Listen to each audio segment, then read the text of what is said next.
मित्रों, भारत में राम राज्य को सबसे न्यायपूर्ण व्यवस्था माना जाता है। राम और सीता की कहानी तो भारत में सबने सुनी है, जिसमें राम सीता को रावण से बचाते हैं लंका पर आक्रमण करके। पूरी रामायण यही तो है। लेकिन मित्रों, राम और राम कथाएं अनंत हैं। उनकी लीलाओं का अंत तो कभी हो ही नहीं सकता। हरि अनंत, हरि कथा अनंता। मित्रों, जब न्यायप्रिय और धर्मात्मा शासक की बात होती है तो सबसे पहले नाम आता है मर्यादा पुरुषोत्तम श्री राम का, जिनके न्यायप्रियता की बहुत सी कहानियां हम सुन चुके हैं। इस वीडियो में जानेंगे कि राम राज्य में कुत्ते ने एक सन्यासी को क्यों सजा दिया और किन कर्मों की वजह से मनुष्य को कुत्ते की योनि मिलती है। तो बड़ा ही शिक्षाप्रद प्रसंग है। आपसे निवेदन है कि पूरा वीडियो जरूर देखें। तो जय सीताराम मित्रों, स्वागत है कथामृत यूट्यूब चैनल पर। बात उस समय की है जब श्री राम का राज्याभिषेक पूरी धूमधाम के साथ हो चुका था। इसके बाद श्री राम ने अयोध्या का सारा कार्यभार और संचालन एक राजा के रूप में स्वीकार कर लिया था। एक समय जब श्री राघव अपनी सभा में विराजमान थे कि उसी समय एक कुत्ते का दीर्घ रुदन सुनाई पड़ा। तब राजद्वार पर स्थित एक दूत से बोले कि देखो, इतने दीर्घ स्वर से वह कुत्ता क्यों चिल्ला रहा है। राम की इस आज्ञा को सुनते ही वह दूत शीघ्रता से उस कुत्ते की ओर दौड़कर उसे वहां से भगा दिया। फिर राम के समीप जाकर बोला, हे राघव, मैंने उसे निवारित कर दूर भगा दिया, अब नहीं चिल्लाएगा। दूसरे दिन राम ने फिर वहां कुत्ते का शब्द सुना। दूत ने जिस कुत्ते को पहले दिन घर्षण कर हटा दिया था, उसी कुत्ते का रुदन राम ने फिर सुना। तब अतिचकित भाव से राम ने समीप में स्थित लक्ष्मण से कहा, हे बंधु, आज 3 दिन से यह श्वान क्यों यहाँ आकर रोता है। तुम उसे मेरे समक्ष बुलाकर पूछो कि उसे क्या कष्ट है। तब लक्ष्मण ने भी चौंक कर दूतों को यह आज्ञा दे दी कि जाओ, सादर उस श्वान को यहाँ सभा में ले आओ। और वे उस कुत्ते के समीप पहुंचकर बोले कि आज ना जाने कौन सा तेरा पुण्य उदय हुआ है जो श्री रामचंद्र जी तुझे बुला रहे हैं। हे श्वान, चल, राज्य सभा में चल। दूतों की इस बात को सुन वह कुत्ता प्रसन्न होकर मनुष्यों जैसी बोली में कहने लगा, अरे भाई, देवालय में, यज्ञशाला में, किसी पवित्र तीर्थ में, भोजनालय में, व्रतस्थान और संध्योपासन के स्थानों में मुझे जाने का अधिकार नहीं है। मैं कुत्ता बड़े पापी योनि में उत्पन्न हुआ हूँ। तुम जाकर राम से कहो कि मैं वहाँ कैसे आ सकता हूँ। कुत्ते की इस प्रकार की बात सुन दूत बड़े विस्मित हुए और जैसा उसने कहा था जाकर राम से कह सुनाए। उनकी उस बात को सुन श्री राघव चकित होकर हंस पड़े और दूतों से बोले, अच्छा, मेरी पादुका ले आओ। एक दूत ने पादुका लाकर रख दी। राम उस दिव्य पादुका को पहनकर हाथ में रत्नों की छड़ी लेकर सबके साथ धीरे से उस कुत्ते के समीप चले। उस समय उनके दोनों हाथों में अंगूठियां पड़ी थीं और ग्रीवा में रत्नों के हार शोभित थे। सिर पर मुकुट तथा कानों में कुंडल लटक रहे थे। जब इस प्रकार सज्जित राम राजद्वार से बाहर निकलकर उस कुत्ते के समीप गए तो उस रत्न छड़ी को उन्होंने अपनी कांख में दबा लिया।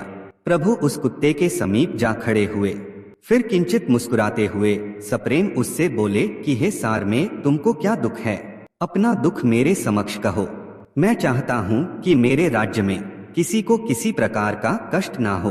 तब राम की इस प्रकार की वाणी को सुनकर वह कुत्ता राघवेंद्र के चरणों को पुनः पुनः प्रणाम करता हुआ प्रसन्न होकर कहने लगा कि हे दयानिधे, आप चिरकाल तक जीवित रहें, जो कष्ट करके मेरे लिए यहाँ तक आए हैं। हे राजन, एक सन्यासी ने आते हुए मुझे अपने आगे पाकर पत्थर से मारकर मेरी टांग को तोड़ दिया है, जिससे मैं दुखी होकर आपकी शरण में आया हूँ। तब उसके इस वाक्य को सुनकर श्री राघव ने उस सन्यासी को बुलाया। राम की आज्ञा से यति भी विह्वल होकर श्री राघव के पास आ पहुंचा। उस यति को सिर नवाते हुए श्री रामचंद्र बोले कि हे स्वामी जी, कहिए, आपने किस अपराध के लिए इस कुत्ते की टांग तोड़ दी है। सन्यासी ने उत्तर दिया कि हे रघुत्तम, जब मैं भिक्षा के हेतु भ्रमण कर रहा था तो मार्ग में इसने मेरे भिक्षा को छू दिया। दोपहर का समय हो रहा था और मुझे भूख लगी थी। मेरे चित्त में इससे, हे राघवेंद्र, इस पर क्रोध आ गया और इसे भयभीत करने के लिए मैंने एक पत्थर के टुकड़े से मार दिया। वह इसके पैर में जा लगा। हो सकता है कि उससे इस श्वान का पैर टूट गया हो।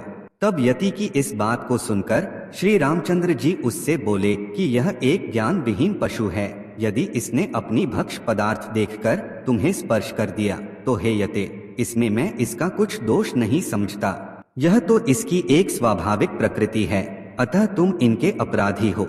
सन्यासी से ऐसा कहकर राम उस कुत्ते से बोले कि हे स्वान, यह यति तुम्हारा अपराधी है, इसलिए मैं तुम्हारे ही निर्णय पर रखता हूँ। तुम जो चाहो इसे दंड या सुख दो। तब राम के इस वचन को सुनकर वह कुत्ता बोला कि हे प्रभु, इस यति को किसी शिवालय का स्वामी बना दिया जाए। राम ने उसकी बात स्वीकार कर ली और सुंदर वस्त्र, चंदन तथा माला आदि से उस सन्यासी को सुशोभित कराकर एक पालकी में बिठा दिया। लोगों ने कई प्रकार के बाजे बजाते हुए उसे उत्साह पूर्वक एक शिवालय में ले जाकर वहां का महंत बना दिया। उस मूर्ख सन्यासी ने यह समझा कि मेरी कोई बड़ी भाग्य जाग गई है। पश्चात राम अपनी सभा में आ बैठे। इस कौतुक को देख पुरवासियों ने श्री रामचंद्र जी से यह प्रश्न किया कि हे प्रभु, आज उस स्वान ने इस यति को इस प्रकार दंड क्यों दिया है? यति ने तो उसकी टांग तोड़ दी है, दंड के स्थान पर यति को महंत क्यों बना दिया गया? नागरिकों की इस प्रकार की बातों को सुनकर राम ने कहा, आप लोग स्वान से ही पूछें कि उसने ऐसा क्यों किया, वही आप सबकी इस शंका का समाधान कर देगा। राम की आज्ञा अनुसार उन सब ने स्वान से पूछा। स्वान ने कहा, मैं जो कुछ कहता हूँ उसे आप सब सावधान होकर सुने। जो खेत में खड़े अन्न को नष्ट करते हैं, जो मठ वाटिका के दान और ग्राम स्थानों के अधिपति होते हैं, जो अनाथ स्त्री तथा बालकों के धन का अपहरण करते हैं, जो गाली गलौज करने वाले होते हैं, गौ ब्राह्मण तथा शिवार्पित धन का अपहरण करने वाले, अन्याय करने वाले, राजाओं के घर पहुंचने वाले, याचक को भगाने वाले, पराया धन अपहरण करने वाले, होम द्रव्य के चुराने वाले तथा अनुचित प्रकार बेईमानी से धन का अपहरण करने वाले हैं, वे सब मरकर दूसरे जन्म में कुत्ते की योनि में जाते हैं। यह मेरा कथित वाक्य सत्य है। मैं स्वयं मठाधिपति होने के कारण इस कुत्ते की योनि में प्राप्त हुआ हूँ। उस सन्यासी ने मेरे साथ जैसा किया उसका वैसा फल देने के लिए ही मैंने उसे यह मठाधीश का पद दिलाया। इस प्रकार की उसकी बातें सुनकर नगर वासियों का संशय निवृत्त हो गया और वह सब अपने अपने गृह स्थल को चले गए। कुत्ता भी अपने स्थान को चला गया। तब मठाधीश के मद में उस सन्यासी ने जो भी पाप किया था, उन पापों के कारण वह कुत्ते की योनि को प्राप्त हुआ। किंतु उस स्वान को, जिसने श्री रामचंद्र जी से पूर्व आवेदन कर सन्यासी को मठाधीश बनवा दिया था, उसे कुछ दिनों के पश्चात शुभ मुक्ति की प्राप्ति हुई और वह यति जो अपने पापों से मठाधीश हुआ था, अयोध्या में ना मरकर उसने किसी अन्य स्थान में जो प्राण त्याग किया, तो उसे मुक्ति नहीं प्राप्त हुई। मित्रों, कर्म की क्या विचित्र गति होती है। वह कुत्ता होकर भी मुक्ति को प्राप्त हुआ और वह सन्यासी होकर भी कुत्ता बना। कहाँ कुत्ता और कहाँ सन्यासी। राम ने उन दोनों का कितना उत्तम न्याय किया। वस्तुतः राम राज्य में मुंह देखी न्याय नहीं होता था, राम राज्य में वास्तविक न्याय होता था। आपकी जानकारी के लिए बता दूं कि यह कथा आनंद रामायण में वर्णित है। तो इस कथा से आपको क्या शिक्षा मिली, कमेंट में जरूर बताएं और यदि संभव हो तो वीडियो को लाइक करें और कथामृत चैनल को सब्सक्राइब करें। आपको राम राम।